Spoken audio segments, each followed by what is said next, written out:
Well, sure. I've been a psychiatrist now, practicing for about 12 years in the Los Angeles area. And basically, I do some medication management, but mostly I do talk therapy, and I try to focus on cognitive tools and spiritual techniques to help people to overcome self-sabotaging behaviors. I think a lot of us psychiatrists deal with the past and go into trying to figure out insights as to what happened to people when they were young, and that's very valuable. But I try to deal in the here and now. If people have a problem and they have obstacles in their path, I try to help them to see how the way they look at it may be getting in the way of the results that they want. So I try to deal in the here and now, give people cognitive tools to help them to change their mind and reprogram their mind so they can get the things they want in their life. Walter, for those that perhaps don't know what cognitive it means, give us a definition to that.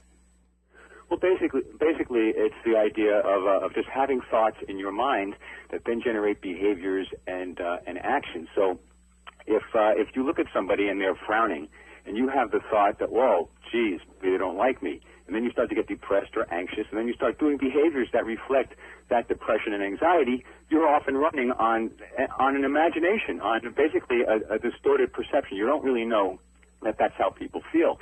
So it could be very possible that person has a stomach ache or had a fight with his wife earlier, and the frown had nothing to do with you. A lot of times people take things personally. So basically cognitive retraining is to say, hey, what's the evidence or data that this person is frowning at me, that I've done something wrong, that I should feel bad about myself? Well, there isn't any. I haven't done anything wrong. I don't even know this person. I don't have to be upset or depressed or anxious or feel bad about myself. I can feel good. I can feel okay. I can go forward and be cool. And if I'm worried about this person thinking badly of me, I can always ask and do a reality check and find out if there really is something that's going on that they are reacting to that I'm putting out. And then if there is, then I can adjust that.